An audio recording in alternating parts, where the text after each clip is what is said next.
សួ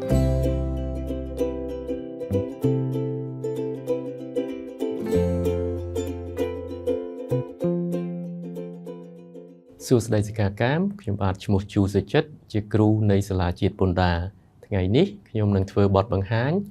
ស្ដីពីពន្ធលើប្រាក់ចំណូលផ្នែកទី1អំពីបទបញ្ញត្តិទូទៅមុននឹងចូលទៅដល់មាតិកានៅថ្ងៃនេះខ្ញុំសូមណែនាំអំពីច្បាប់និងលិខិតបទដ្ឋានគតិយុត្តដែលពាក់ព័ន្ធនឹងពន្ធលើប្រាក់ចំណូលមួយចំនួនដែលមានសារៈសំខាន់ក្នុងការស្វែងយល់អំពីពន្ធលើប្រាក់ចំណូលទី1យើងមានច្បាប់ស្ដីពីសារពើពន្ធដែលប្រកាសឲ្យប្រើដោយព្រះរាជក្រមលេខនសរកម0523-004ចុះថ្ងៃទី16ខែឧសភាឆ្នាំ2023ច្បាប់ស្ដីពីសារពើពន្ធនេះមានចែងអំពីពន្ធលើប្រាក់ចំណូលត្រង់ជំពូកទី2ពីផ្នែកទី1ដល់ផ្នែកទី9ទី2យើងមានច្បាប់ស្ដីពីវិនិយោគនៃព្រះរាជាណាចក្រកម្ពុជាដែលប្រកាសឲ្យប្រើដោយព្រះរាជក្រមលេខនសរកម1021-012ចុះថ្ងៃទី15ខែតុលាឆ្នាំ2021បាទច្បាប់ស្ដីពីវិនិយោគនេះមានចែងអំពីការលើកលែងពន្ធរបស់គម្រោងវិនិយោគមានលក្ខណៈសម្បត្តិគ្រប់គ្រាន់ទី3គឺប្រកាសលេខ578សហវប្រកចុះថ្ងៃទី19ខែកញ្ញាឆ្នាំ2024ស្ដីពីពន្ធលើប្រាក់ចំណូលប្រកាសនេះមានចែងអំពីវិធាននិងនីតិវិធីអំពីការប្រមូលពន្ធលើប្រាក់ចំណូលហើយប្រកាសនេះមានសារៈសំខាន់សម្រាប់ការអនុវត្តពន្ធលើប្រាក់ចំណូលទាំងមូលហើយប្រកាសនេះត្រូវអនុវត្តចាប់ពីថ្ងៃទី1ខែមករាឆ្នាំ2025និងចុងក្រោយយើងមានសេចក្តីណែនាំលេខ4091អពដចុះថ្ងៃទី2ខែមីនាឆ្នាំ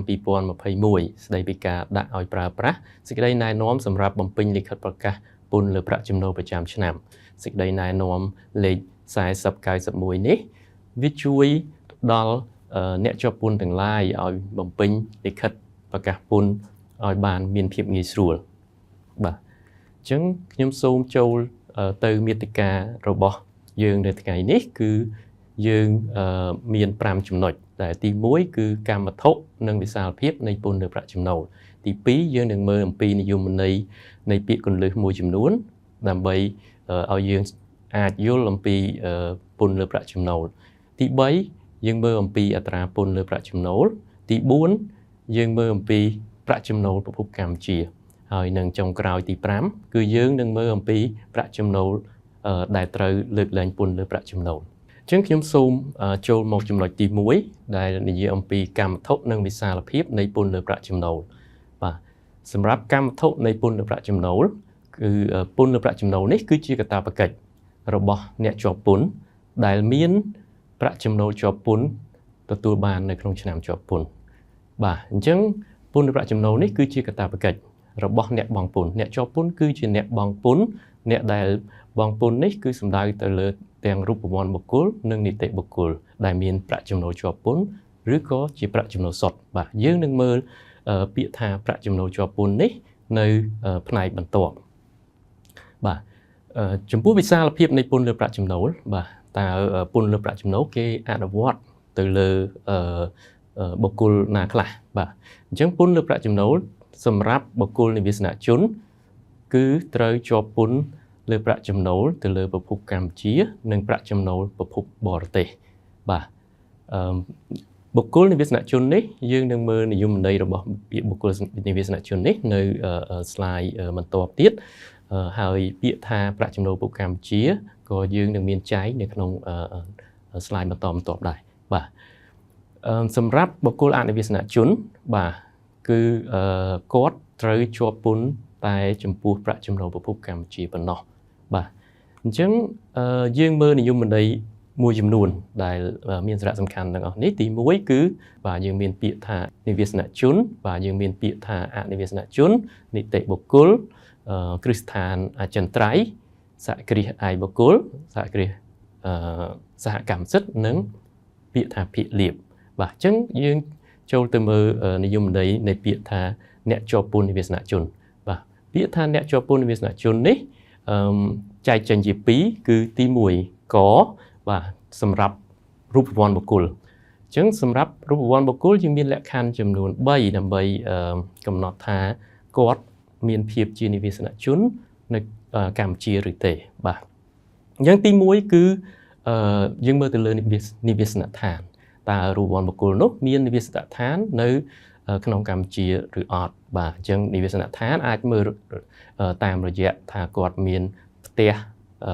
ស្នាក់នៅឬក៏កន្លែងជួលរបស់គាត់ដែលគាត់តែងតែស្នាក់នៅជាអចិន្ត្រៃយ៍នៅក្នុងប្រទេសកម្ពុជាបាទបើសិនជាគាត់មិនមានផ្ទះមិនមានកន្លែងស្នាក់នៅជាអចិន្ត្រៃយ៍នៅក្នុងប្រទេសកម្ពុជាទេយើងនឹងមើលទៅលក្ខខណ្ឌបន្ទាប់គឺតើមានកន្លែងស្នាក់នៅជាគោលដៅនៅក្នុងប្រទេសកម្ពុជាឬអត់បាទអញ្ចឹងបាទនៅក្នុងលក្ខខណ្ឌទី1អាចមានភាពមិនច្បាស់លាស់បាទគឺពេលខ្លះគាត់អាចមានផ្ទះដល់ទៅ2នៅក្នុងប្រទេសកម្ពុជាផងនៅខាងក្រៅប្រទេសកម្ពុជាផងអញ្ចឹងដើម្បីកំណត់ថាគាត់ជានិវាសនជនកម្ពុជាអញ្ចឹងយើងមើលថាកន្លែងស្នាក់នៅមួយណាជាកន្លែងស្នាក់នៅគោលដៅបាទអញ្ចឹងបើសិនជាគាត់មានកន្លែងស្នាក់នៅជាគោលដៅនៅក្នុងប្រទេសកម្ពុជាគាត់គឺជារូបវន្តបុគ្គលនិវាសនជនកម្ពុជាដែលយើងអាចមើលតាមរយៈចរិតនៃការស្នាក់នៅតើគ្រួសាររបស់គាត់នៅក្នុងប្រទេសកម្ពុជាឬទេតើកន្លែងប្រកបអាជីវកម្មឬក៏កន្លែងដែលគាត់ធ្វើសកម្មភាពសង្គមចម្បងហ្នឹងនៅក្នុងប្រទេសកម្ពុជាឬអត់នេះគឺសំដៅទៅលើចំណុចទី2ហើយបើសិនជាចំណុចទី1និងចំណុចទី2ពិបាកក្នុងការកំណត់ទៀតអញ្ចឹងយើងនឹងមើលទៅលើលក្ខខណ្ឌចំនួនថ្ងៃនៃការស្នាក់នៅបើសិនជាគាត់ស្នាក់នៅក្នុងប្រទេសកម្ពុជាលើសពី182ថ្ងៃនៅក្នុងរយៈពេល12ខែណាមួយដែលបញ្ចប់ក្នុងឆ្នាំជប៉ុនចរន្តអញ្ចឹងយើងនឹងចាត់ទុកគាត់ថាជារូបវន្តបុគ្គលនិវាសនជនបាទខ្ញុំសូមជម្រាបដែរថាលក្ខខណ្ឌទី3នេះគឺលក្ខខណ្ឌចំនួនថ្ងៃនេះគឺជាលក្ខខណ្ឌដែលចុងក្រោយដែលសម្រេចថារូបវន្តបុគ្គលជានិវាសនជនក្នុងករណីដែលលក្ខខណ្ឌទី1និងលក្ខខណ្ឌទី2មិនអាចកំណត់បានបាទចូលមកដល់ចំណុចខគឺសម្រាប់នីតិបុគ្គលបាទនីតិបុគ្គលដែលត្រូវបានបង្កើតឡើងឬត្រូវបានគ្រប់គ្រងឬដែលមានកន្លែងប្រកបអាជីវកម្មជាគោលដៅនៅក្នុងប្រទេសកម្ពុជាអាហ្នឹងយើងចាត់ទុកថាគាត់ជានីតិបុគ្គលកម្ពុជាបាទអញ្ចឹងត្រូវបានបង្កើតឡើងហ្នឹងកំណត់ដូចម្ដេចបាទបានន័យថា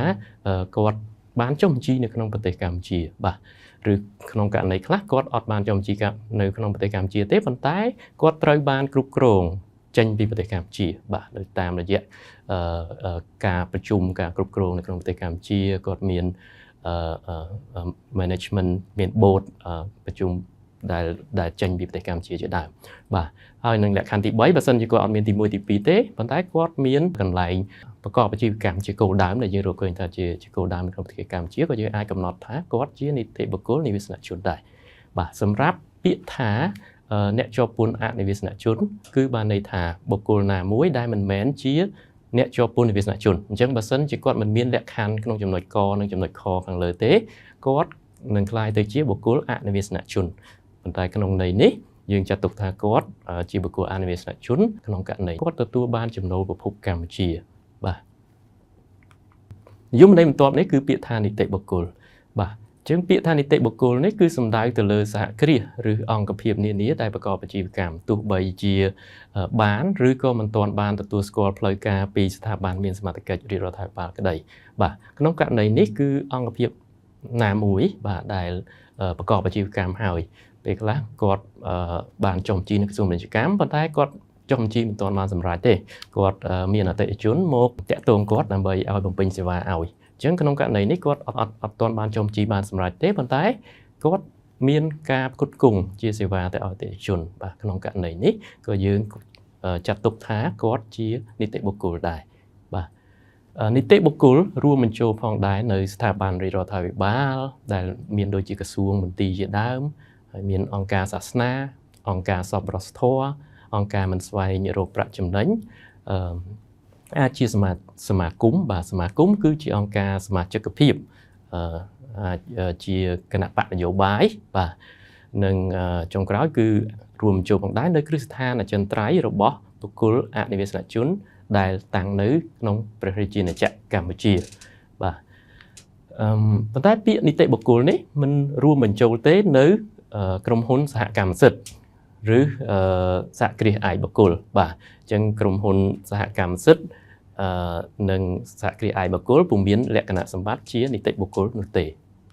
ដូចម្ដេចទៅដែលហៅថាសហគ្រាសឯកបុគ្គលបាទអញ្ចឹងសហគ្រាសឯកបុគ្គលនេះគឺសំដៅទៅលើសហគ្រាសដែលបានបង្កើតឡើងដោយរូបវន្តបុគ្គលតែម្នាក់បាទ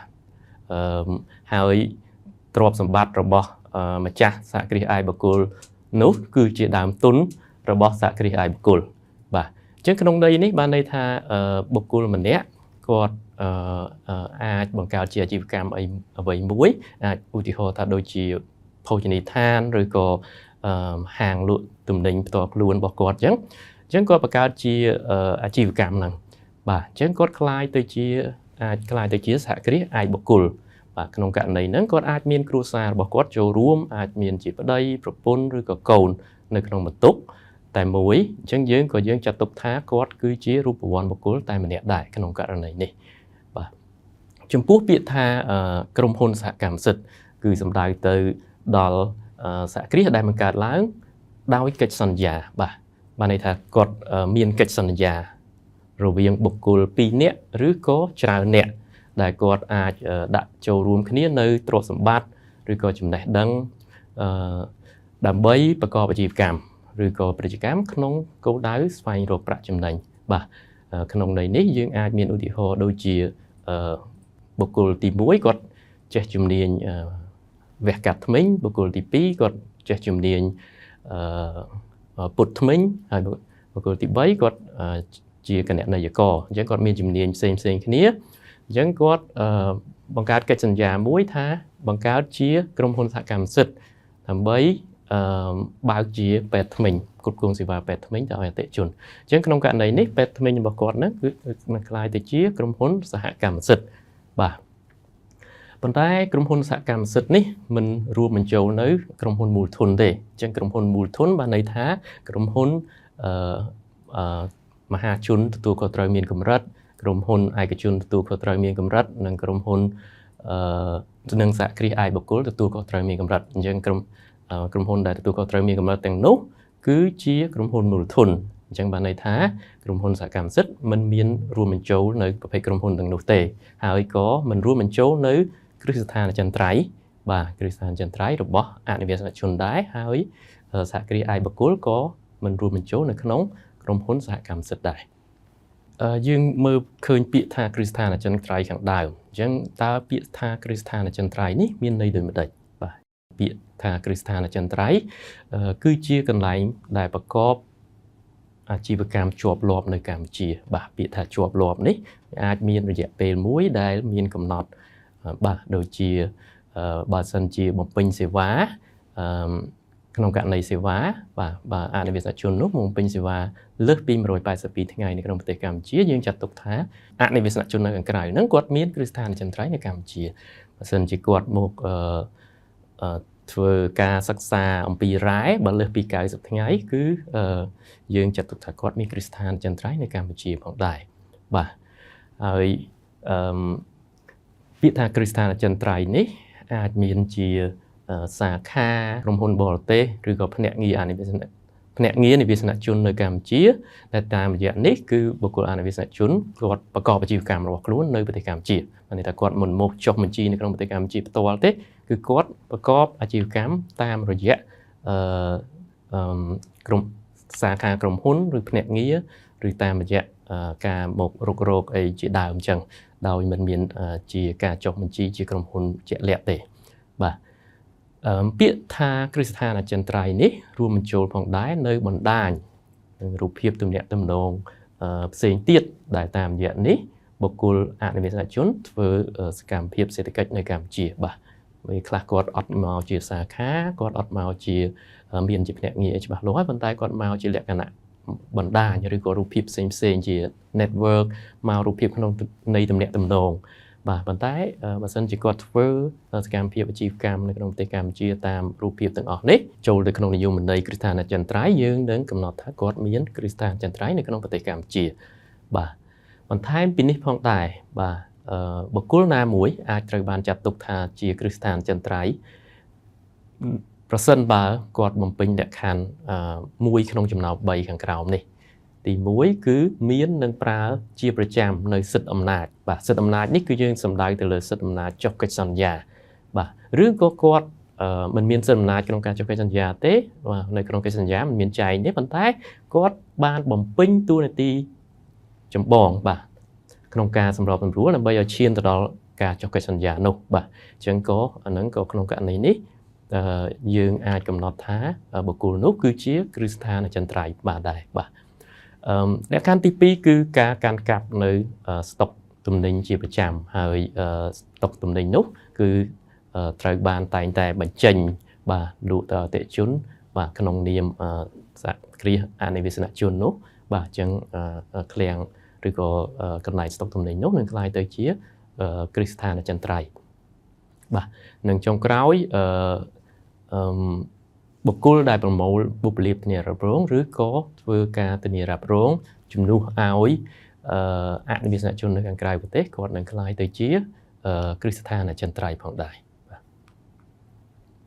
បាទយើងមកមើលនិយមន័យចុងក្រោយគឺពាក្យថាភាគលាភបាទអញ្ចឹងភាគលាភគឺសំដៅទៅលើចំណែកជាសាច់ប្រាក់ឬក៏ជាទ្រព្យដែលនីតិបុគ្គលបានចែកឲ្យអ្នកចូលហ៊ុនបាទទៅតាមកម្រិតភាគហ៊ុនរបស់ខ្លួននៅក្នុងដើមទុនផ្ទាល់របស់នីតិបុគ្គលបាទលើកលែងតែនៅពេលដែលគាត់បែងចែកមូលធននានាក្នុងពេលជំរះបញ្ជីរំលាយក្រុមហ៊ុនទាំងស្រុងបាទអញ្ចឹងភាគលាភអាចត្រូវបានបែងចែកនៅពេលដែលក្រុមហ៊ុនមានប្រាក់ចំណេញរក្សាទុកបាទអញ្ចឹងនៅពេលដែលគាត់បែងចែកទៅជាចំណែកអាចជាសាច់ប្រាក់ពេលខ្លះអាចមិនមែនជាសាច់ប្រាក់បាទជាវត្ថុអ្វីផ្សេងក្រៅពីសាច់ប្រាក់អញ្ចឹងនៅពេលដែលគាត់បែងចែកទៅឲ្យម្ចាស់ភាគហ៊ុននានាទៅតាមចំណែកដែលម្ចាស់ភាគហ៊ុនទាំងនោះដាក់ចូលទៅក្នុងក្រុមហ៊ុននោះអញ្ចឹងអាហ្នឹងគេហៅថាជាភាគលាភបាទយើងមកដល់ចំណុចទី3គឺយើងមើលអំពីអត្រាពន្ធបាទអញ្ចឹងអត្រាពន្ធនៅលើពន្ធលើប្រាក់ចំណូលនៅក្នុងប្រទេសកម្ពុជារបស់យើងគឺមានដូចខាងក្រោមបាទទី1គឺអត្រាពន្ធ 0% បាទអត្រាពន្ធ 0% នេះគឺសម្រាប់សកម្មភាពអាជីវកម្មដែលជាគម្រោងវិនិយោគមានលក្ខណៈសម្បត្តិគ្រប់គ្រាន់ក្នុងរយៈពេលលើកលែងពន្ធបាទអញ្ចឹងគម្រោងវិនិយោគមានលក្ខណៈសម្បត្តិគ្រប់គ្រាន់ដែលទទួលបានការអនុម័តពីក្រមប្រឹក្សា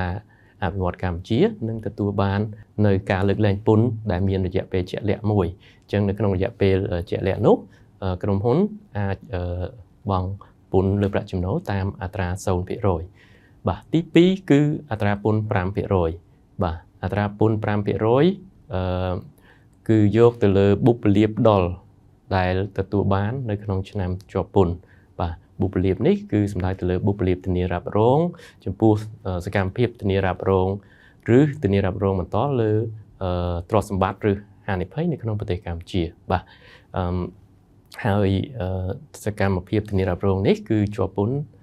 តាមអត្រា 5% ដែលត្រូវបង់នៅពេលទទួលបាននៅបុព្វលាភដុលនោះ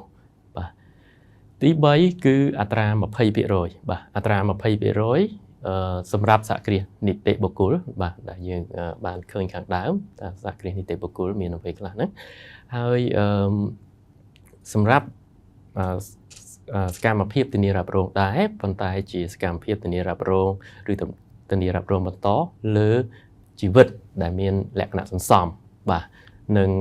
សកម្មភាពដទៃទៀតក្រៅពីធានារ៉ាប់រងឬក៏ធានារ៉ាប់រងបន្តលើទ្រព្យសម្បត្តិឬក៏ហានិភ័យផ្សេងៗនៅក្នុងប្រទេសកម្ពុជាអញ្ចឹងបានន័យថាបើសិនជាគាត់មានសកម្មភាពធានារ៉ាប់រងទូទៅបាទនៅធានារ៉ាប់រងលើទ្រព្យសម្បត្តិឬហានិភ័យផ្សេងៗនៅកម្ពុជាហ្នឹងគឺគាត់បង់តាមអត្រា 5% ប៉ុន្តែបើសិនជាគាត់មានសកម្មភាពផ្សេងក្រៅពីសកម្មភាពធានារ៉ាប់រងនោះអញ្ចឹងគាត់ត្រូវបង់តាមអត្រា 20% បាទអត្រាមួយទៀតគឺអត្រា 30% ចំពោះប្រាក់ចំណូលដែលសម្រេចបានក្រោមកិច្ចព្រមព្រៀងប្រេងកាតឬសម្រេចបានពីការធ្វើអាជីវកម្មលើធនធានធម្មជាតិដូចជាព្រៃឈើរ៉ែមាសនិងត្បូងមានតម្លៃនានាអញ្ចឹងក្នុងករណីដែលក្រុមហ៊ុនមានសកម្មភាពអាជីវកម្ម តទៅនឹងធនធានធម្មជាតិអញ្ចឹងក្រុមហ៊ុនត្រូវបង់ពន្ធតាមពន្ធលើប្រាក់ចំណូលតាមអត្រា 30% បាទយើងមកមើលអត្រាពន្ធមួយទៀតគឺអត្រាពន្ធកំណើនតាមឋានៈបាទអត្រាពន្ធកំណើនតាមឋានៈនេះត្រូវអនុវត្តចំពោះប្រាក់ចំណូលជាប់ពន្ធដែលសម្រេចបានដោយរូបវ័ន្តបុគ្គលដោយសហគ្រាសឯកបុគ្គលនិងទៅលើចំណែកដែលត្រូវបែងចែកឲ្យសមាជិកម្នាក់ៗរបស់ក្រុមហ៊ុនសហកម្មសិទ្ធិដែលមិនត្រូវបានចាត់ទុកថាជានីតិបុគ្គលបាទអញ្ចឹងអត្រាពន្ធនេះមានលក្ខណៈជាកំណើនតាមឋានៈបាទន័យថាបើសិនជាគាត់មានប្រាក់ចំណូលជាប់ពន្ធទាបគាត់អាចបង់ពន្ធតាមអត្រាទាបបាទដូច្នេះយើងអាចមើលនៅក្នុងតារាងនេះគឺយើងមានអត្រាពន្ធពី0% ទៅដល់ 20% បាទចំពោះសហគ្រាសឯកបុគ្គលឬក៏រូបវ័ន្តបុគ្គលដែលមានប្រាក់ចំណូលជាប់ពន្ធប្រចាំឆ្នាំពី0រៀលទៅដល់18លានរៀលនឹងជាប់ពន្ធតាមអត្រា0បាទហើយចាប់មានប្រាក់ចំណូលចាប់ពី18លាន1រៀលដល់24លានរៀលគឺត្រូវជាប់ពន្ធតាមអត្រា 5% បើមានប្រាក់ចំណូលជាប់ពន្ធពី24លាន1រៀលដល់102លានរៀលត្រូវជាប់ពន្ធតាមអត្រា 10% និងពី102លាន1រៀលដល់150លានរៀលត្រូវជាប់ពន្ធតាមអត្រា 15% និងចុងក្រោយបើសិនជាគាត់មានប្រាក់ចំណូលជាប់ពន្ធលើសពី150លានរៀលត្រូវជាប់ពន្ធតាមអត្រា 20% បាទយើងមានវិធីសាស្ត្រក្នុងការគណនាដើម្បីឲ្យមានភាពងាយស្រួលបាទដោយយើងអាចមើលប្រាក់ចំណូលជាប់ពន្ធគុណជាមួយនឹងអត្រាពន្ធរបស់គាត់ហើយដកជាមួយនឹងចំណែកដែលបានលើសតែម្ដងបាទអញ្ចឹងយើងមាន P គុណនឹង 5% បាទហើយដកនឹង90,000រៀលបាទអញ្ចឹង90,000រៀលនេះតើយើងបានមកពីណាគឺបានមកពី18លានរៀលគុណនឹង 5% ដែល18លានរៀលនេះគួរតែជាប់ពន្ធតាមអត្រា 0% បាទនេះជាវិធីសាស្ត្រមួយទៀតក្នុងការគណនាពន្ធលើប្រាក់ចំណូលតាមវិធីកំណើនតាមឋានៈនេះបាទអញ្ចឹងឧទាហរណ៍ថាសហគ្រាសឯកបុគ្គលមួយគាត់មានប្រាក់ចំណូលជាប់ពន្ធ100លានរៀលបាទបើសិនជាគាត់មាន100លានរៀលយើងមើលទៅនៅក្នុងចន្លោះពី24លាន1រៀលដល់102លានរៀលបាទអញ្ចឹង100លានរៀលគឺត្រូវជាប់ពន្ធតាមអត្រា 10% បាទអញ្ចឹងគឺយើងយក100លានរៀលគុណជាមួយនឹង 10% ហើយដកជាមួយនឹង2លាន1សែនរៀលបាទអញ្ចឹងយើងឃើញថាគាត់ទៅមានប្រាក់ពន្ធដែលត្រូវបង់នោះគឺ10លានដកជាមួយនឹង2លាន1សែនរៀលឃើញ7លាន9សែនរៀលបាទយើងមើលឧទាហរណ៍មួយតាក់ទងទៅនឹងអត្រាពន្ធនេះគឺយើងមានសហគ្រាស NTS ដែលបានចុះបញ្ជីនៅក្រសួងពាណិជ្ជកម្មជាក្រុមហ៊ុនឯកជនទទួលខុសត្រូវមានកម្រិតបាទហើយបានចុះបញ្ជីពន្ធដារដែលមានសកម្មភាពអាជីវកម្មផ្ដល់សេវាធានារ៉ាប់រងទូទៅលើហានិភ័យទ្រព្យសម្បត្តិដូចជាអគារដូចជារថយន្តបាទគ្រោះថ្នាក់ការងារនិងសុខភាពបាទក្រៅពីសេវាធានារ៉ាប់រងក្រុមហ៊ុនមានផ្ដល់សេវាប្រឹក្សាយោបល់ផ្នែកច្បាប់ដល់អតិថិជនផងដែរសហគ្រាសមានលទ្ធផលប្រតិបត្តិការក្នុងឆ្នាំ2025ដូចខាងក្រោមអញ្ចឹងទី1សហគ្រាសមានប្រាក់ចំណូលសរុបចំនួន 2000 លានរៀលទី2ចំណូលសុទ្ធរបស់សហគ្រាសគឺសរុបគឺ800លានរៀលទី3បុព្វលាភដល់ពីសកម្មភាពធានារ៉ាប់រងបានទទួលចំនួន 1500 លានរៀលទី4ចំណូលពីសេវាប្រឹក្សាផ្លូវច្បាប់ចំនួន500លានរៀលទី5ចំណូលសុទ្ធពីសេវាប្រឹក្សាផ្លូវច្បាប់ចំនួន200លានរៀលបាទសំណួរសួរថាតើសហគ្រាស NTS ត្រូវគណនាពន្ធលើប្រាក់ចំណូលមានមូលដ្ឋានគិតពន្ធប៉ុន្មាននិងតាមអត្រាពន្ធណាខ្លះបាទអញ្ចឹងយើងមកមើលនៅចម្លើយបាទអញ្ចឹងមូលដ្ឋានគិតពន្ធលើប្រាក់ចំណូលនិងអត្រាពន្ធលើប្រាក់ចំណូលរបស់សហគ្រាស NTS គឺមានដូចខាងក្រោម បាទបុព្វលាភធានារ៉ាប់រងដល់ដែលគាត់ទទួលបានគឺ1500លានរៀលបាទអញ្ចឹង1500លានរៀលនេះគឺជាបុព្វលាភធានារ៉ាប់រងដល់ហើយដូចយើងបានឃើញអញ្ចឹងអត្រាពន្ធលើប្រាក់ចំណូលចំពោះបុព្វលាភធានារ៉ាប់រងដល់ដែលជាធានារ៉ាប់រងទៅលើហានិភ័យនានានៅក្នុងប្រទេសកម្ពុជាគឺត្រូវជាប់ពន្ធតាមអត្រា 5% បាទអញ្ចឹង1500លានគុណនឹង 5% ប្រាក់ពន្ធលើប្រាក់ចំណូលដែលត្រូវបង់មានចំនួន75លានរៀលបាទចំពោះទី2គឺចំណូលសុទ្ធពីសេវាប្រឹក្សាផ្លូវច្បាប់បាទអញ្ចឹងគាត់មានចំណូលសរុប500លានរៀលប៉ុន្តែចំណូលសុទ្ធពីសេវាប្រឹក្សាផ្លូវច្បាប់នេះគឺមានចំនួន200លានរៀលបាទអញ្ចឹងយើងយកចំណូលសុទ្ធនោះទៅគុណជាមួយនឹងអត្រាពន្ធ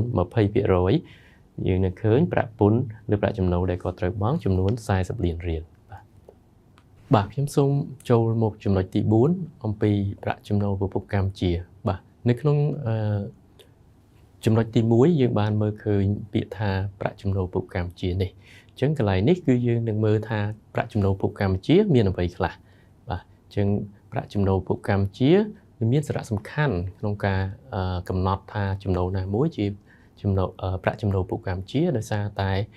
នៅពេលដែលបុគ្គលណាមួយជាអនិវាសនជនគាត់ត្រូវជាប់ពន្ធនៅប្រាក់ចំណូលចំពោះតែប្រភពកម្ពុជាប៉ុណ្ណោះអញ្ចឹងនៅក្នុងន័យនេះបើសិនជាប្រាក់ចំណូលណាមួយរបស់អនិវាសនជនចូលទៅក្នុងចំណុចខាងក្រោមនេះនឹងត្រូវអនិវាសនជននោះនឹងត្រូវបង់ពន្ធលើប្រាក់ចំណូលនៅក្នុងប្រទេសកម្ពុជា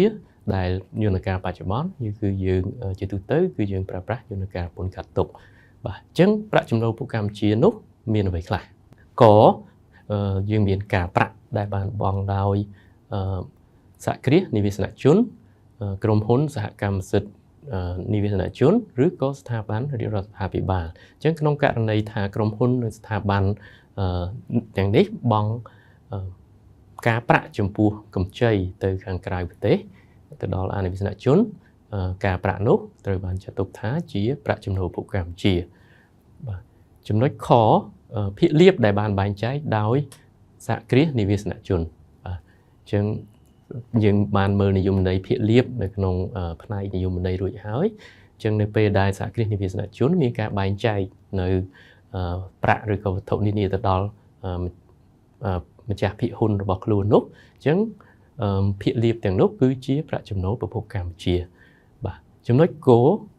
ប្រាក់ចំណូលពីសេវាកម្មដែលបានបំពេញនៅក្នុងប្រទេសកម្ពុជាបាទសេវាកម្មនានាដែលបានធ្វើឡើងនៅក្នុងប្រទេសកម្ពុជាហើយទទួលបានចំណូលគឺយើងត្រូវចាត់ទុកថាជាចំណូលពពុះកម្ពុជាចំណុចខប្រហាក់ប្រហែលនឹងចំណុចគោដែរគឺខុសប្លែកគ្នាត្រង់ថាបើសិនជាមានការទូទាត់បាទទៅលើប្រាក់ចំណូលចំពោះការគ្រប់គ្រងឬក៏សេវាបច្ចេកទេសដែលបានទូទាត់ដោយនិវាសនជនទោះបីជាសេវាគ្រប់បច្ចេកទេសនិងការគ្រប់គ្រងនោះធ្វើនៅទីណាក៏ដោយគឺត្រូវចាត់ទុកថាជាចំណូលពពុះកម្ពុជាចំណុចងប្រាក់ចំណូលដែលបានមកពីចលនាទ្រព្យឬក៏អចលនទ្រព្យក្នុងករណីដែលទ្រព្យនោះស្ថិតនៅក្នុងប្រទេសកម្ពុជាបាទចំណូលពីចលនាទ្រព្យនិងអចលនទ្រព្យអាចមានឡើងតាមរយៈការជួលចលនាទ្រព្យឬអចលនទ្រព្យនោះក្នុងករណីថាចលនាទ្រព្យនិងអចលនទ្រព្យនោះស្ថិតនៅក្នុងប្រទេសកម្ពុជាចំណូលនោះគឺជាចំណូលពពុះកម្ពុជាចំណុចចគឺប្រាក់សួយសារដែលបានមកពីការប្រើប្រាស់ឬសិទ្ធិប្រើប្រាស់ទ្រព្យរូបិយបាទពាក្យថាសួយសារគឺវាប្រហាក់ប្រហែលនឹងការជួលដែរប៉ុន្តែយើងប្រើប្រាស់ចំពោះចំណូលឬក៏ការបង់ចំពោះការប្រើប្រាស់ទ្រព្យអរូបីបាទអញ្ចឹងបើសិនជាមានជាការបង់សួយសារចំពោះការប្រើប្រាស់ឬក៏សិទ្ធិប្រើប្រាស់ទ្រព្យអរូបីដោយអ្នកជាប់ពន្ធនិវាសនជនឬក៏ដោយអ្នកជាប់ពន្ធអនិវាសនជនក៏ដោយបើគាត់ធ្វើតាមរយៈគ្រឹះស្ថានអចិន្ត្រៃយ៍នៅកម្ពុជានោះចំណូលនោះនឹងចាត់ទុកថាជាចំណូលពពុះកម្ពុជា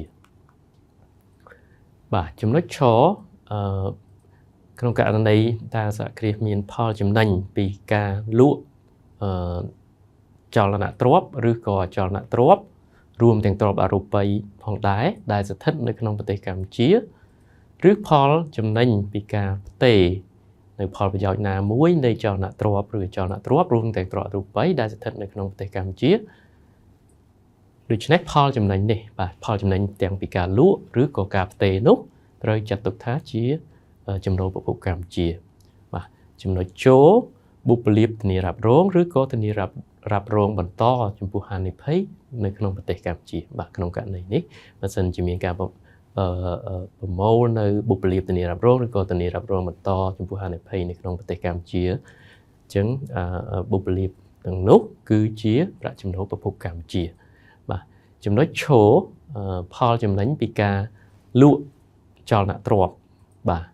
ដែលជាចំណែកនៃទ្រព្យជីវកម្មរបស់គ្រឹះស្ថានអចិន្ត្រៃយ៍របស់អ្នកជាប់ពន្ធអនិវាសនជននៅកម្ពុជាបាទចំណុចឈរនិងចំណុចឆមានភាពប្រហែលគ្នាប៉ុន្តែចំណុចឈរគឺយើងសំដៅទៅលើការលក់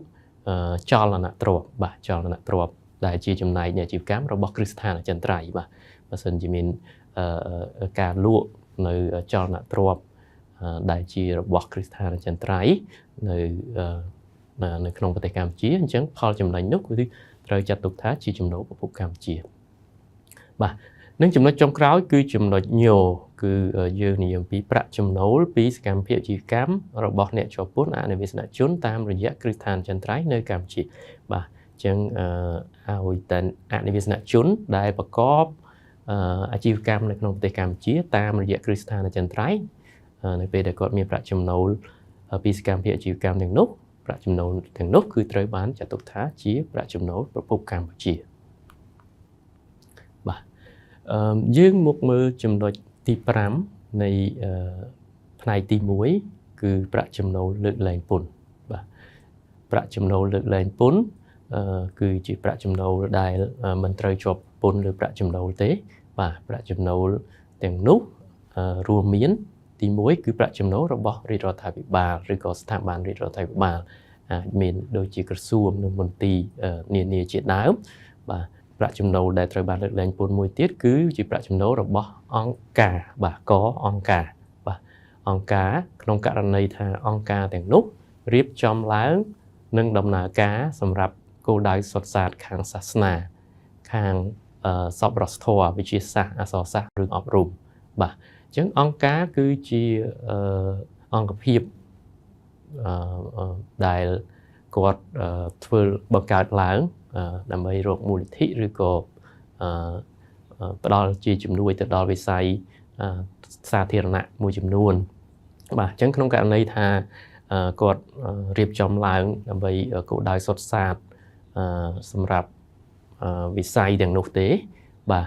ហើយគ្មានចំណែកណាមួយនៃទ្រព្យរបស់អង្គការនោះ